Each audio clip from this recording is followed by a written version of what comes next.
DVC Paschimbanga সরকার, বিহার সরকার, এখন ঝাড়খণ্ড এবং কেন্দ্রীয় সরকার, এই তিনটে সরকার নিয়ে গঠিত।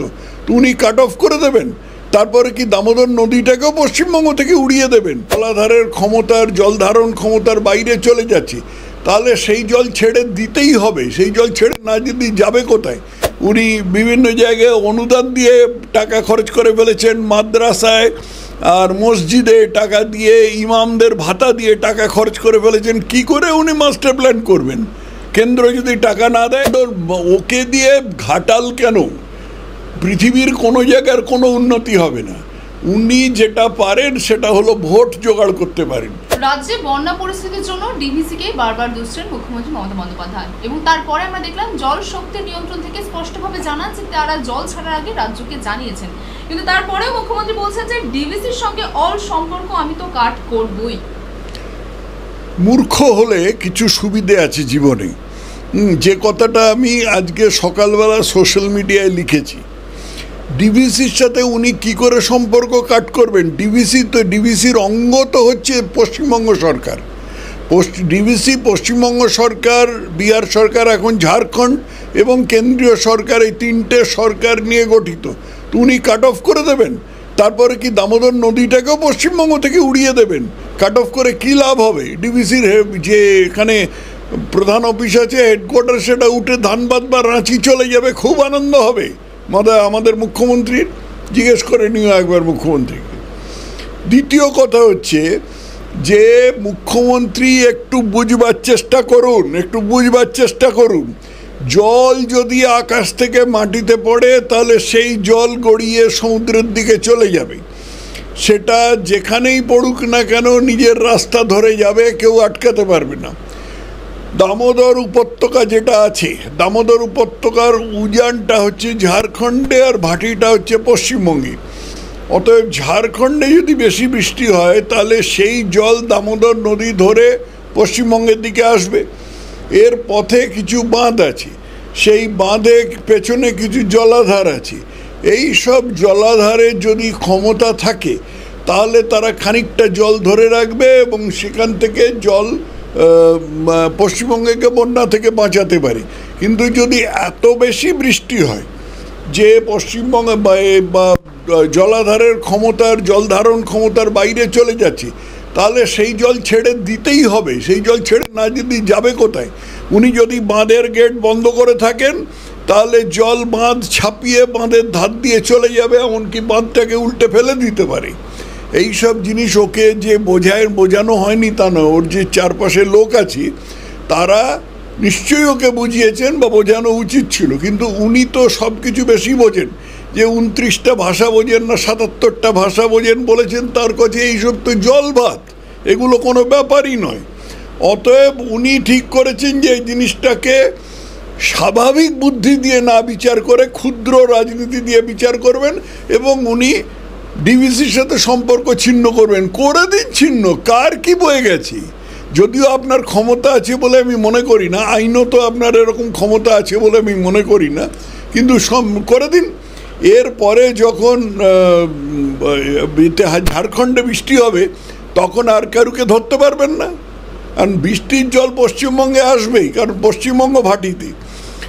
ভারতের জল যেমনি বাংলাদেশে যায়, বাংলাদেশ উজানে, ভারত উজানে, বাংলাদেশ ভাটিতে, ঠিক সেই রকম করে ওটা আসবেই। এখন যদি না বোঝেন, ইচ্ছে করে যদি সংকীর্ণ রাজনীতি করেন, সস্তা বাহবা পাবার জন্য কতগুলো মিথ্যে কথা বলেন, সেটা ওর ইচ্ছে। এর পাশাপাশি জলে ডুবেছে এবার ঘাটালও, এবং ঘাটাল মাস্টার প্ল্যান নিয়ে মুখ্যমন্ত্রীকে প্রশ্ন করায় তিনি বলেন যে কেন্দ্র করলো না, আমরা করাচ্ছি, আমাদের রাজ্য সরকার করছেন, এবং এখন ডিপিআই রেডি হচ্ছে। ডিপিআই রেডি হয়ে গেলে আরো 2 বছর লাগবে রেডি হতে, আরো 2 বছর লাগবে ঘাটাল মাস্টার প্ল্যান তৈরি। এতদিন ডিপিআই বানাননি কেন? আর কি আছে সেই মাস্টার প্ল্যানে? আজ পর্যন্ত উনি বা ওর অধস্তন কেউ কখনো ঘোষণা করেছেন যে সেই পবিত্র মাস্টার প্ল্যানের মধ্যে কি আছে? মাস্টার প্ল্যানে কি আছে সেটা বুঝবার মতন বুদ্ধি এই রাজ্যে অনেক লোকের আছে। তার মধ্যে এই ক্ষুদ্র আমিও আছি, কারণ আমি পেশায় সিভিল ইঞ্জিনিয়ার। অতএব আমি এইটা বুঝতে পারি মাস্টার প্ল্যানে কি আছে। মুখ্যমন্ত্রী তো সবই বোঝেন, ওই 29টা না 77টা ভাষা জানেন উনি, ওর কাজে এগুলো জলভাত। কিন্তু মাস্টার প্ল্যানে কি আছে, এতদিন ধরে মাস্টার প্ল্যান করেননি কেন, এবং সেই ডিপিআই বাদ এতদিন করেননি কেন, কি করে করবেন? রাজ্যের তো দেউলিয়া অবস্থা। উনি বিভিন্ন জায়গায় অনুদান দিয়ে টাকা খরচ করে ফেলেছেন, মাদ্রাসায় আর মসজিদে টাকা দিয়ে, ইমামদের ভাতা দিয়ে টাকা খরচ করে ফেলেছেন। কি করে উনি মাস্টার প্ল্যান করবেন?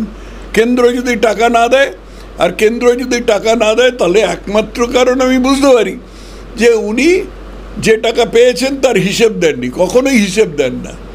রাজ্যপাল বলেছেন যে পিএসসি অর্থাৎ পাবলিক অ্যাকাউন্টস কমিটি যে রিপোর্ট আছে সেই রিপোর্ট উনি বিধানসভায় দাখিল করেননি। এই জিনিসগুলোর তো জবাব দিয়ে ওকে করতে হবে। এবং মুখ্যমন্ত্রী এই বক্তব্যে রাজনৈতিক বিশ্লেষক তিনি জানিয়েছেন, দেবাশিস ঘোষ যে মমতা বন্দ্যোপাধ্যায়কে কটাক্ষ করে তিনি বলেছেন যে লন্ডন বানাতে গিয়ে তিনি অ্যাকচুয়ালি ঘাটালটাকে ভেনিস বানিয়ে ফেলেছেন। ওসব ঠিক আছে, এগুলো তো কথার কথা আর কি। লন্ডন ওকে দিয়ে ঘাটাল কেন? পৃথিবীর কোনো জায়গার কোনো উন্নতি হবে না। উনি যেটা পারেন সেটা হলো ভোট জোগাড় করতে পারেন। ওর একমাত্র লক্ষ্য হচ্ছে, অর্জুনের যে পাখির চোখের মতন লক্ষ্য হচ্ছে ভোট জোগাড় করা। ভোট জোগাড় করতে উনি খুব ভালো পারেন, আর কিচ্ছু পারেন না, কিচ্ছু পারেন না, এবং ওইটাই ওর একমাত্র লক্ষ্য। আচ্ছা, ইতিমধ্যে আমরা জানি যে আরজিকর কাণ্ড নিয়ে একদম উত্তাল হয়ে রয়েছে রাজ্য রাজনীতি, এবং সেই প্রেক্ষিতে গতকাল রাতেও একটি মিছিল বের হয় সাধারণ নাগরিকের, এবং সেই মিছিলে প্রতিবাদ মিছিলে যে আক্রান্ত হয়ে যান যারা প্রতিবাদ করছিলেন প্রতিবাদবাদীরা, এবং সেই অভিযোগ উঠছে দমদমের এক কাউন্সিলরের বিরুদ্ধে, বিশ্বনাথ প্রসাদ 30 জনের সঙ্গে নিয়ে সে আক্রমণ চালায়। তাহলে বারবার প্রতিবাদ মিছিলে যাদের উপর অভিযোগ আসছে, যারা আক্রমণ চালাচ্ছে, তৃণমূল সরকারের থেকে কেন তাদের নাম আসছে? না, ব্যাপার হচ্ছে কি যে যখন প্রথমে উনি ডাক্তারদের মিছিল দেখে ও কিছু না, ও আজ বাদে কাল স্তিমিত হয়ে যাবে।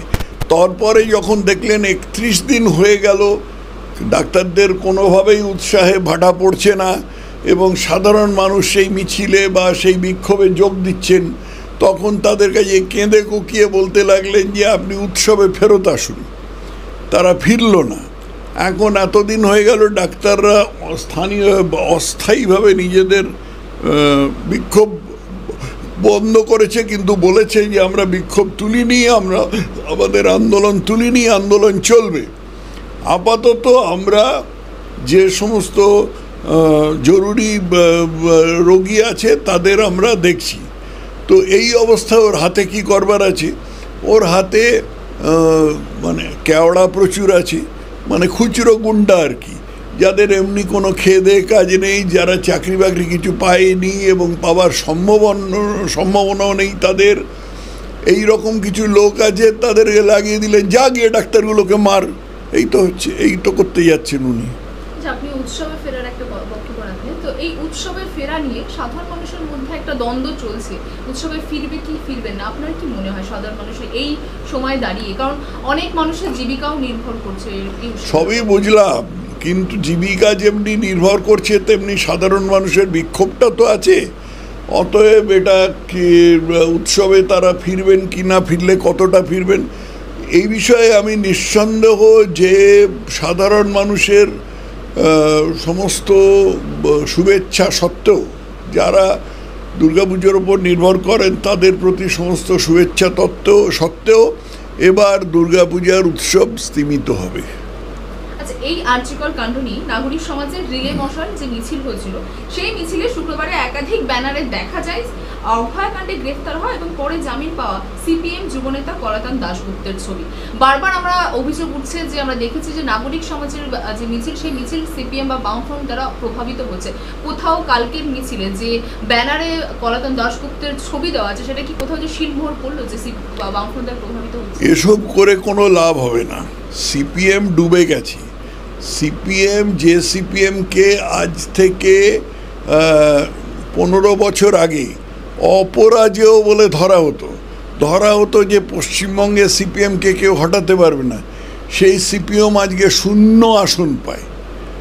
আজকে কেন সিপিএম ফিরতে পারবে না তার একাধিক কারণ আছে। প্রথম কারণ হচ্ছে যে সিপিএম যে 34 বছর ধরে এই বীভৎস অত্যাচার করেছিল, নির্যাতন করেছিল মানুষের ওপরে, যার থেকে তৃণমূল শিখেছে, যার থেকে তৃণমূল এই গুন্ডামি, দলদাসত্ব এই সমস্ত শিখেছে, এগুলো তো মানুষ পুরোপুরি ভোলেনি। মানুষের এমনি বলা হয় যে তাদের স্মৃতিশক্তি দুর্বল, কিন্তু এত দুর্বল নয় যে এগুলো সব এত এর মধ্যে ভুলে যাবে।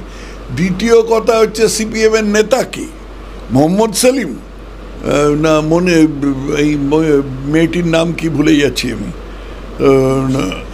ইপসিতা না, মোদি একটা কিছু নাম, মীনাক্ষী না, কলতান, এদের দিয়ে এরা নেতৃত্ব দিয়ে এরা করবে। এরা যেটা করতে পারে, যেটা করছে, সেটা হলো যে মিছিল আছে, মিছিলের মধ্যে ভিড়ে গেলাম, ভিড়ে গিয়ে এক আধটা ঝান্ডা নাড়লাম আর ওদের লেনিনের নাম করলাম, এরকম কিছু আবল তাবল করলাম, কিন্তু তাতে মানুষকে সিপিএমের দিকে ফেরানো যাবে না। সিপিএম যে একটা শয়তানের দল, সেই 34 বছর ধরে তারা পশ্চিমবঙ্গকে শোষণ করেছে, অর্থনৈতিকভাবে, শিল্পের দিক থেকে যে ভারতের সবচেয়ে অগ্রসর রাজ্য ছিল, এক সময় 23% উৎপন্ন দ্রব্য এই শিল্পের থেকে উৎপন্ন দ্রব্য ভারতের পশ্চিমবঙ্গ থেকে আসতো, সেটা এখন 4% এসে যেত, সব সিপিএমের জন্য। এ ব্যাপারে মমতাকে আমি দোষ দেবো না, এটা পুরো সিপিএম করেছে। কি বিশাল বিশাল কারখানা ছিল যেগুলোর ভেতরে সিপিএম করে বিক্ষোভ তৈরি করে, শ্রমিক অশান্তি তৈরি করে কারখানা তুলে দিয়েছে। তো সেগুলো তো মানুষ ভোলেনি। সেই যারা তার ফলে বেকার হয়েছেন তারা তো এখনও বেঁচে আছেন। অতএব সিপিএমের এই করে কোনো লাভ হবে না, কলতান যতই কলতান করুক, আর এতে মীনাক্ষী যতই নিজের রক্ষী দিয়ে দেখবার চেষ্টা করুন, কোনো লাভ হবে না। ওই যে মার্কস আর লেনিনের যে বস্তা পচা তত্ত্ব ছিল, সেই তত্ত্ব আজকে সারা পৃথিবী ইতিহাসে রাস্তা খুঁড়ে ফেলে দিয়েছে, পশ্চিমবঙ্গ ফেলে দেবে। একদিকে যেমন এই যে নাগরিক সমাজের মিছিলে সিপিএম দ্বারা প্রভাবিত অভিযোগ হচ্ছে, অন্যদিকে আমরা দেখেছিলাম আরজিকর কাণ্ডের পর থেকে বিরোধী দলনেতা শুভেন্দু অধিকারী তিনি প্রথম থেকেই সরব হয়েছিলেন এবং তিনি যে স্লোগান তিনি দিয়েছিলেন যে দফা এক দাবি এক, মুখ্যমন্ত্রীর পদত্যাগ। কিন্তু তারপরে আমরা একদম শেষের দিকে দেখলাম কোথাও যে সেই আন্দোলনের গতি কমে গেল, কেন, কি কারণ? এরকম হয়ে থাকে কারণ একটা আন্দোলন যখন চলতে থাকে এবং তার মধ্যে পারিপার্শ্বিক নানা রকম অবস্থার প্রভাব পড়ে, যেমন সামনে পুজো এসে গেছে এখন এবং বন্যা এসে গেছে, সেই গতি রাখা যায় না। কিন্তু মানুষের মনে তো ক্ষোভটা জমা হয়ে আছে, সেই জন্য আন্দোলন গতি কমে গেল, আন্দোলনের গতি আবার বাড়বে। বরঞ্চ এটা নিঃসন্দেহে বলা যেতে পারে যে মমতার আগের জায়গা ফিরে পাবেন না। মমতার প্রতি মানুষের একদিকে শ্রদ্ধা ছিল, একদিকে ভয় ছিল, কেস দিয়ে দেবে, মেরে দেবে, ওর গুন্ডারা বাড়িতে চলে আসবে, এই ভয় এখন আর নেই। আচ্ছা, শেষ প্রশ্ন করব যে কুণাল ঘোষ একসময় মুখ্যমন্ত্রীর বিরুদ্ধে তিনি নিজেই সরব হয়েছিলেন, তারপরে কিছুদিন আগেই তাকে তার যে মুখপাত্র পদ থেকে সরানো হয়, কিন্তু এই মুহূর্তে দেখা যাচ্ছে তিনি সব বিষয়ে একটু বেশি এগিয়ে আসছেন বা নিজের বক্তব্য রাখছেন। কোথাও কি 26 ইলেকশনের টিকিটের জন্য এত তৎপরতা? হতে পারে। দুরকম কুণাল ঘোষ আছে, আমি যতদূর দেখেছি দুরকম আছে। একটা দাড়িওয়ালা কুণাল ঘোষ যে চিৎকার করে বলেছিল মুখ্যমন্ত্রীকে জেলে ভরতে হবে, মুখ্যমন্ত্রীর বাড়িতে সমস্ত সারদার টাকা রাখা আছে। আর একটা হচ্ছে গালফোলা কুণাল ঘোষ, যে গালফোলা কুণাল ঘোষ সারাদিন ধরে চিৎকার করে বেড়ায় যে না, মুখ্যমন্ত্রীর কি দোষ আছে, আমরা তো দেখেছি, আমরা তো ওটা করেছি, আমরা এই সমস্ত এইরকম হাত পা নেড়ে নিজেকে হাস্যকর বানিয়ে টিভিতে বা অন্য মিডিয়াতে এরকম করে বেড়ায়। অতএব একটা কোনো তৃতীয় কুণাল ঘোষ এর থেকে বেরিয়ে আসছেন কিনা আমি জানি না। বাংলা হান্টের আরো খবর দেখতে নজর রাখুন। বাংলা খবর মানেই বাংলা হান্ট।